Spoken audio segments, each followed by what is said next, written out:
Hello friends and families, welcome to Priyaram cookery school. இன்றைக்கி நம்மளோட சேனலில் அரைக்கீரை கடைசல் எப்படி பண்ணலாம் அப்படிங்கிறதான் பார்க்க போகிறோம். அப்புறம் அதோட நன்மைகள் என்ன, நம்ம எப்போல்லாம் அதை சாப்பிடணும், எப்போ சாப்பிடக்கூடாது, நம்ம பண்ணுற தப்பு என்ன, அந்த மாதிரி பல விஷயங்களும் இந்த வீடியோவில் நம்ம பார்க்கலாம்.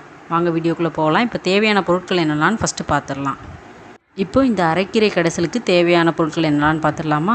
ஒரு 10 சின்ன வெங்காயம், 2 சின்ன தக்காளி, 2 சின்ன பச்சை மிளகா, ஒரு 5-6 பல் பூண்டு. இதெல்லாம் நல்லா கழுவி நீட்டாக கட் பண்ணி எடுத்து வச்சுக்கலாம். அதுக்கப்புறமா நம்ம அரைக்கீரையை அந்த தண்டு எல்லாத்தையும், பெரிய பெரிய தண்டாக இருந்தால் அது எல்லாத்தையும் மாற்றிட்டு கீரையை மாத்திரம் நல்லா வாஷ் பண்ணி ஒரு 5 நிமிஷம் உப்பு மஞ்சத்தூள் சேர்த்து தண்ணியில் கொஞ்சம் நேரம் ஊற வச்சு வாஷ் பண்ணி எடுத்துடலாம். இப்போ நம்ம எடுத்து வச்சுருக்க காய்கறி எல்லாத்தையும் கட் பண்ணி தேவையான பொருள் எல்லாத்தையும் ரெடி பண்ணி வச்சிடலாம். அரைக்கீரையை பற்றி எனக்கு தெரிஞ்ச விஷயத்த உங்கள்கிட்ட நான் ஷேர் பண்ணிக்கிறேன். இது ஆல்ரெடி தெரியும், இல்லைன்னா பார்க்கறதுக்கு இரிட்டேட்டிங்காக இருக்குது அப்படிங்கிறவங்க ஸ்கிப் பண்ணிக்கோங்க. ஏன் என்னோடய எல்லா வீடியோஸ்லேயும் நான் ஒரு விஷயம் எடுத்தேன்னா அதோட நல்லது கெட்டது பற்றி சொல்கிறேன் அப்படின்னா, பார்த்துக்கிட்டு இருக்க நீங்கள் இது வரைக்கும் அதை யூஸ் பண்ணலை அப்படின்னா கூட அதோட நல்லது கெட்டதை தெரிஞ்சு நீங்கள் கண்டிப்பாக யூஸ் பண்ணணும் அப்படிங்கிறதுக்காக மாத்திரம்தான். அதனால் தேவைங்கிறவங்க பயன்படுத்திக்கோங்க, இல்லைன்னா ஸ்கிப் பண்ணிடுங்க. இதில் என்னெல்லாம் சத்து இருக்குது அப்படின்னு சொல்லிட்டு அதை பற்றியும் உங்களுக்கு நான் சொல்லிடுறேன். இதில் இருக்க நார் சத்து நம்ம செரிமான பிரச்சனைகளுக்கு ரொம்ப நல்லது. கால்சியம் நம்மளுக்கு தெரியும், எலும்புகளுக்கு ரொம்ப நல்லது. வைட்டமின் ஏ கண்களுக்கு ரொம்ப நல்லது. வைட்டமின் சியும் ஜிங்க் சத்தும் நோய் எதிர்ப்பு சக்தி அதிகரிக்கிறதுக்கு யூஸ் ஆகும். இதில் இருக்கிற இரும்பு சத்து நம்மளோட ஹீமோக்ளோபின் லெவலை இன்க்ரீஸ் பண்ணும். இதில் இருக்கிற மெக்னீஷியம் மற்றும் பொட்டாசியம் சத்துக்கள் டயபெட்டிஸ், பிபியை கண்ட்ரோல் பண்ணதுக்கு யூஸ் ஆகுது. அப்புறம் ஒரு முக்கியமான விஷயம், டயட்டில் இருக்கிறவங்க அவங்களோட டயட் சார்ட்டில் இந்த கீரையை ஒரு மெனுவாக சேர்த்துக்கும் போது அவங்களுக்கு இமிடியேட்டாக சீக்கிரமாகவே வெயிட் லாஸ் ஆகும் அப்படிங்கிற மாதிரி சொல்கிறாங்க. இந்த அரைக்கீரையில் உள்ள சத்துக்களை பற்றி எனக்கு தெரிஞ்ச அளவுக்கு உங்களுக்கு நான் சொல்லியிருக்கேன். பின்னாடி அதை நம்ம எப்படியெல்லாம் பயன்படுத்தலாம் அப்படிங்கிறதையும் உங்களுக்கு நான் சொல்கிறேன். இப்போ வாங்க சமையல் ஸ்டார்ட் பண்ணிடலாம்.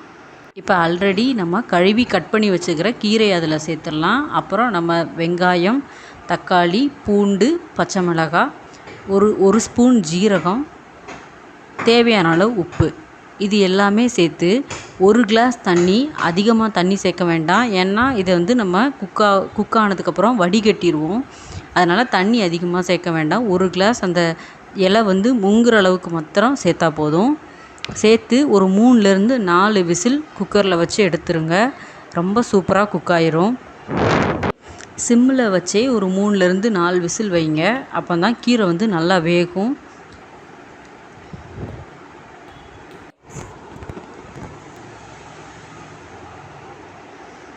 3லேருந்து 4 விசில் ஆனதுக்கப்புறம் அதை ஓப்பன் பண்ணி பாருங்கள். இந்த பாருங்கள் எவ்வளோ அருமையாக வெந்திருக்கு, நல்லா வெந்திருக்கும்.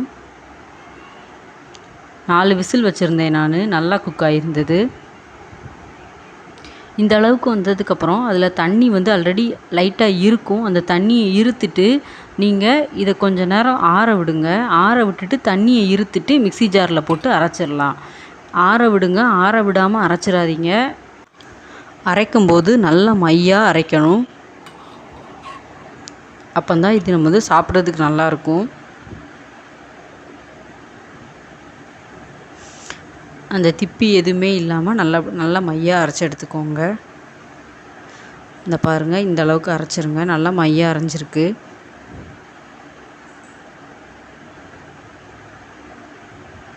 இந்த பாருங்கள் ஃப்ரெண்ட்ஸ், இந்த அளவுக்கு நல்லா மையாக அரைஞ்சதுக்கப்புறமா நீங்கள் வேறு ஒரு பவுலில் மாற்றி எடுத்துருங்க. இதுக்கப்புறம் நம்ம கடுகு, ஜீரகம், வரமிளகா, கொஞ்சம் கருவேப்பிலை போட்டு தாளித்து இதில் சேர்த்துக்க போகிறோம். அவ்வளோதான், நம்மளோட கீரை கடைசல் தயாராகிருச்சு.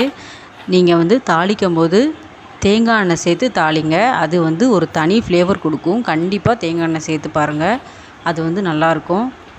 கொஞ்சோண்டு தேங்காய் எண்ணெய், அப்புறம் கடுகு, ஜீரகம், ஒரே ஒரு வரமிளகா, ஒரு கொத்து கருவேப்பிலை, இது எல்லாமே சேர்த்து நல்லா தாளித்து பொரிஞ்சதுக்கப்புறம் நம்ம அந்த கீரை கடைசலில் சேர்த்துடலாம். அவ்வளோதான், ரொம்ப சுவையான கீரை கடைசல் தயாராகிரும். ரொம்ப சத்தானது. நீங்கள் வாரத்தில் ஒரு முறையாவது கண்டிப்பாக ட்ரை பண்ணி பார்க்கணும். கீரை பொரியலாவோ இல்லைனா ஒரு கூட்டாவோ வச்சு சாப்பிடாத குழந்தைங்களுக்கு இந்த கீரை கடைசலில் சாதத்தை போட்டு விரவி கொடுங்க, கண்டிப்பாக சாப்பிடுவாங்க. அதுக்காக தான் தேங்காய் எண்ணெய் சேர்த்து நான் உங்களை தாளிக்க சொல்கிறேன். தேங்காய் எண்ணெய் சேர்க்கும்போது அது உடம்புக்கும் ரொம்ப நல்லது. தேங்காய் எண்ணெய் சேர்த்து தாளித்து ஸ்கூலில் டிஃபன் பாக்ஸ் ரெசிபியாகவே நம்ம வந்து கொடுத்து விடலாம். ரொம்ப அருமையான கீரை கடைசல் வந்து தயாராகிடுச்சு. இப்போது நம்ம கீரையை எப்போ சாப்பிட்லாம், எப்போ சாப்பிடக்கூடாது, இந்த மாதிரி சில தகவல்களை நான் உங்களுக்கு சொல்கிறேன். எந்த கீரையாக இருந்தாலும் அது சமைச்சு 6 மணி நேரத்துக்குள்ளே நம்ம சாப்பிட்றணும். கீரையை வந்து நம்ம மற்ற உணவுகளை சூடுபடுத்தி பயன்படுத்துகிற மாதிரி கண்டிப்பாக பயன்படுத்தக்கூடாது. கண்டிப்பாக நைட்டில் வந்து கீரையை சாப்பிட்றத தவிர்க்கணும். கீரை சாப்பிட்ட உடனே நிறைய பேருக்கு வந்து வயிறு உப்பிசமாக இருக்கும். அவங்க வந்து கண்டிப்பாக கீரை சாப்பிட்டு முடித்த உடனே ஒரு கிளாஸ் சூடு பொறுக்கிற அளவுக்கு வெந்நீர் குடிச்சிக்கோங்க. கீரை சாப்பிட்ட உடனே ஐஸ்கிரீமோ அல்லது குளிர்ந்த தண்ணியோ குடிக்காதீங்க. கொஞ்சம் வெதுவெதுப்பான தண்ணி குடிச்சிங்கன்னா உங்கள் வயிறுக்கு வந்து ரொம்ப நல்லது. சில பேருக்கு வந்து இதனால் வயிற்று உப்பிசம் வந்து உண்டாகும். இந்த கீரையை ஏன் நைட்டு சாப்பிடக்கூடாது அப்படின்னு சொல்கிறாங்கன்னா, கீரையில் வந்து பச்சையம் மற்றும் நார்சத்து வந்து அதிகமாக இருக்குது. இதை ஜீரணிக்கக்கூடிய நொதிகள் வந்து நம்ம உடம்புல நைட்டு கம்மியாக தான் சுரக்கும். அதனால தான் இதை வந்து நைட்டில் எடுத்துக்கக்கூடாது அப்படின்னு சொல்கிறாங்க. இப்போ நம்ம வீடியோட எண்டுக்கு வந்தாச்சு. நீங்கள் வந்து வீக்லி ஒன்ஸ் கண்டிப்பாக இதை ட்ரை பண்ணுங்கள். நம்ம உடம்புக்கு வந்து ரொம்ப ரொம்ப நல்லது. என்னோடய சமையல் உங்களுக்கு பிடிச்சிருந்தது அப்படின்னா சேனலை சப்ஸ்கிரைப் பண்ணிடுங்க. மறக்காமல் பெல் பட்டனை ப்ரெஸ் பண்ணிக்கோங்க.